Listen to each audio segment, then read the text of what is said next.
The Nectar of Devotion by His Divine Grace, A.C. Bhaktivedanta Swami, Prabhupāda.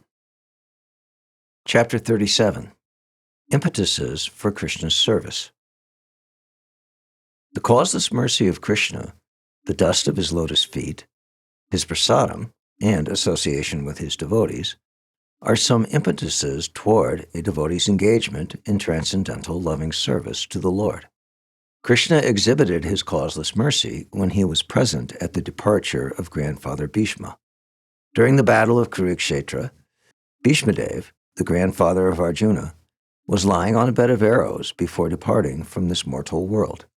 When Lord Kṛṣṇa, Maharaj Yudhisthira, and the other Pandavas approached Bhishmadev, he was very grateful to Lord Kṛṣṇa, and he addressed the Brahmin military commander Kṛpācārya thus: "My dear Kṛpācārya, just see the wonderful causeless mercy of Lord Kṛṣṇa.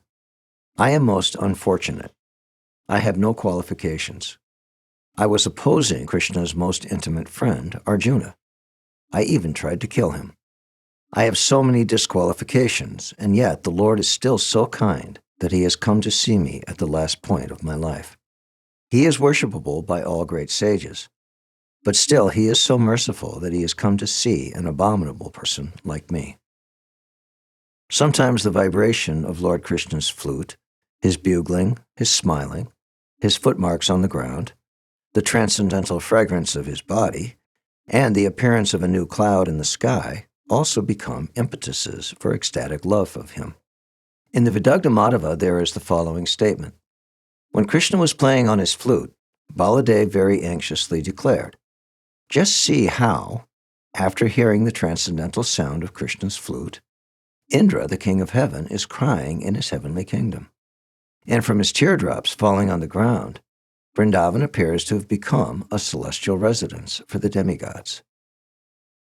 Ecstatic love for Krishna, which is known as anubhava, is symptomized by the following signs. One becomes engaged exclusively in the service of the Lord, being attentive to carry out the orders of the Lord faithfully. One becomes undisturbed and non-envious in full transcendental loving service to the Lord. And one makes friendship with the devotees of the Lord who are situated in faithful service to him. All of these symptoms are called anubhava, ecstatic love.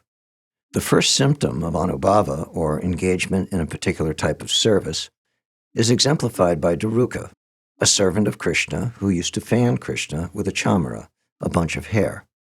When he was engaged in such service, he was filled with ecstatic love, and the symptoms of ecstatic love became manifest in his body. But Daruka was so serious about his service that he checked all of these manifestations of ecstatic love and considered them hindrances to his engagement. He did not care very much for these manifestations, although they automatically developed. In Srimad Bhagavatam, 10th Canto, 86th Chapter, 27th Verse, there is a statement of how Shrutadev, a Brahmin from the country called Mithila, in northern India, would become so overpowered with joy as soon as he saw Krishna that immediately after bowing to the Lord's lotus feet, he would stand up and begin to dance, raising his two arms above his head. One of the devotees of Lord Kṛṣṇa once addressed him in this manner: "My dear Lord, although you are not a professional dancer, by your dancing you have so astonished us that we can understand that you are personally the master of all dancing. Certainly you must have learned this dancing art directly from the goddess of love." When a devotee dances in ecstatic love, there are manifestations of symptoms which are called sattvika. Sattvika means that they are from the transcendental platform. They are not symptoms of material emotions. They come from the soul proper.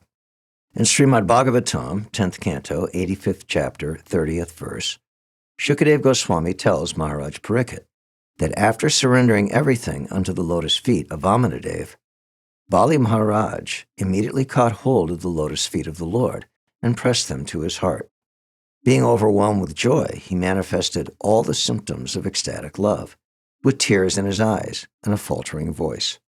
In such expressions of ecstatic love, there are many other subsidiary symptoms, such as jubilation, withering, silence, disappointment, moroseness, reverence, thoughtfulness, remembrance, doubtfulness, confidence, eagerness, indifference, restlessness, impudence, shyness, inertness, illusion, madness, ghastliness, contemplation, dreaming, disease, and signs of death.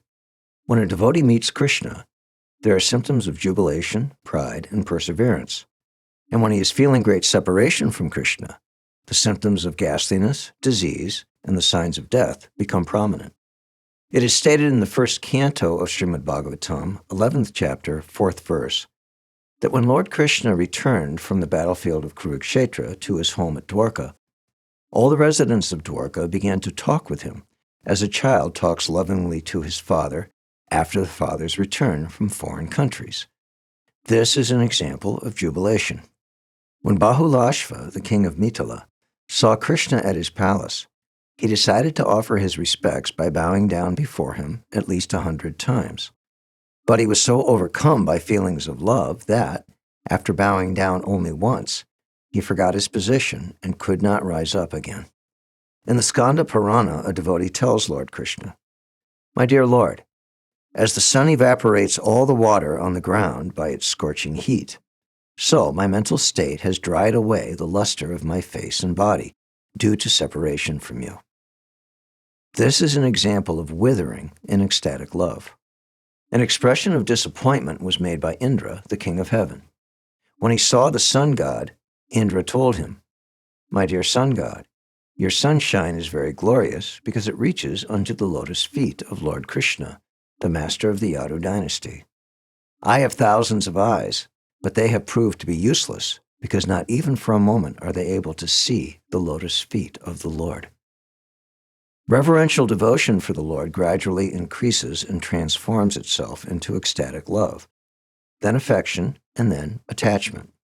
In the 10th canto of Srimad Bhagavatam, 38th chapter, 5th verse, Akrura says, "Because I am going to see Lord Kṛṣṇa today, all symptoms of inauspiciousness have already been killed. My life is now successful because I shall be able to offer my respects unto the lotus feet of the Supreme Personality of Godhead." Another devotee in ecstatic reverential affection once said, "When will that glorious day in my life come when it will be possible for me to go to the bank of the Jamuna and see Lord Sri Krishna playing there as a cowherd boy?" When there is no diminishing of this ecstatic love and when it is freed from all kinds of doubt, that stage is called steady love for Krishna. In this stage, all expressions of unhappiness by the devotee are called anubhava, or ecstatic loving symptoms. The symptom of ecstatic affection with reverence felt by Bali Maharaj was expressed as follows: "My dear Lord, you have simultaneously punished me and showed me your causeless mercy. My conclusion is that when I have taken shelter of your lotus feet, I shall never be disturbed in any condition of life. Whether you give me the opportunity to enjoy all the yogic perfections, or you put me into the most abominable condition of hellish life, I shall never be disturbed." Krishna himself, after seeing Bali Maharaj, told Uddhava, "My dear friend, how can I express the glorious characteristics of Bali Maharaj, the son of Virochan? Although the king of the Suras, the demigods, was cursed by this son of Virochan, and although I cheated him in my incarnation as Vamana, taking away his dominions throughout the universe, and although I still criticized him for not fulfilling his promise, I have just now seen him in his kingdom, and he feelingly expressed his love for me." When such a feeling of love becomes intensified, it is called affection. In that affectional stage, no one can bear separation from Krishna even for a moment. One devotee told Daruka, the servant of Krishna, "My dear Daruka, when you become like wood because of your separation from Krishna, it is not so wonderful. Whenever any devotee sees Krishna, his eyes become filled with water, and in separation, any devotee like you would become stunned, standing just like a wooden doll. That is not a very wonderful thing." There is a statement about Uddhava's symptoms of love. When he saw Lord Kṛṣṇa, his eyes filled with tears and created a river, which flowed down toward the sea of Krishna to offer tribute, as a wife offers tribute to her husband. When his body erupted with goose pimples, He appeared like the kadamba flower, and when he began to offer prayers, he appeared completely distinct from all other devotees. When affection is symptomized by direct happiness and distress, that is called attraction.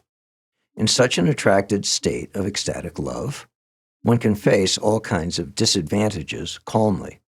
Even at the risk of death, such a devotee is never bereft of the transcendental loving service of the Lord. A glorious example of this ecstatic love was exhibited by King Parikshit when he was at the point of death. Although he was bereft of his entire kingdom, which spread over all the world, and although he was accepting not even a drop of water in the 7 days remaining to him, because he was engaged in hearing the transcendental pastimes of the Lord from Shukadeva Goswami, he was not in the least distressed. On the contrary, he was feeling direct, transcendental, ecstatic joy in association with Shukadeva Goswami.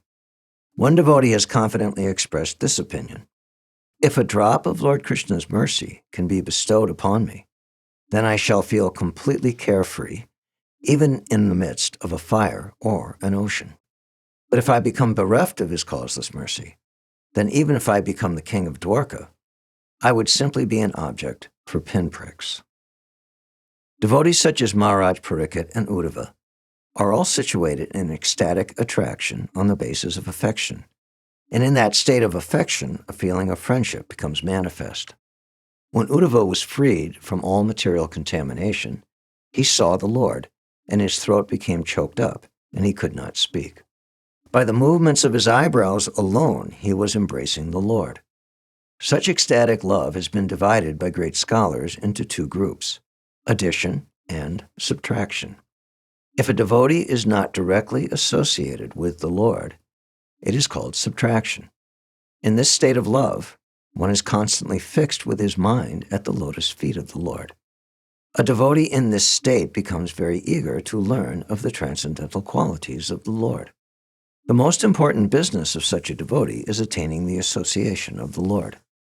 In the Nrsimha Purana, there is a statement about King Ikshvaku, which illustrates this state of ecstatic love.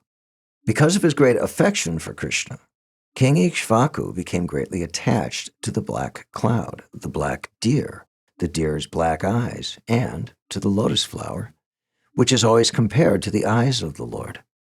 In the 10th canto, 38th chapter, 9th verse of the Bhagavatam, Akrura thinks, since the Lord has now appeared to diminish the great burden of the world, and is now visible to everyone's eyes in his personal transcendental body, when we see him before us, is that not the ultimate perfection of our eyes? In other words, Akrura realized that the perfection of the eyes is fulfilled when one is able to see Lord Kṛṣṇa. Therefore, when Lord Kṛṣṇa was visible on the earth by direct appearance, everyone who saw him surely attained perfection of sight. In the Krishna Karnamrita written by Bilva Mangal Thakur, there is this expression of eagerness and ecstatic love. How miserable it is, my dear Krishna, O friend of the hopeless. O merciful Lord, how can I pass these thankless days without seeing you? A similar sentiment was expressed by Uddhava when he wrote a letter to Krishna and said, my dear Supreme King of Braj, you are the vision of nectar for the eyes, and without seeing your lotus feet and the effulgence of your body, my mind is always morose. I cannot perceive any peace under any circumstance. Besides that, I am feeling every moment's separation to be like the duration of many, many long years. In the Krishna Karnamrita, it is also said, my dear Lord, you are the ocean of mercy. With my arms placed upon my head, I am bowing down before you with all humility and sincerity. I am praying unto you, my Lord. Would you be pleased just to sprinkle a little of the water of your glance upon me? That will be a great satisfaction. A devotee of Lord Kṛṣṇa said, when even Śaśiśekhara, Lord Śiva, is unable to see you, what chance is there for me, who am lower than an ordinary worm? I have only committed misdeeds. I know that I am not at all fit to offer my prayers to you, but because you are known as Dīnabandhu, the friend of the fallen, I humbly pray that you will kindly purify me by the beams of your transcendental glance. If I become thoroughly bathed by your merciful glance, then I may be saved. Therefore, my Lord, I am requesting you to please bestow upon me your merciful glance.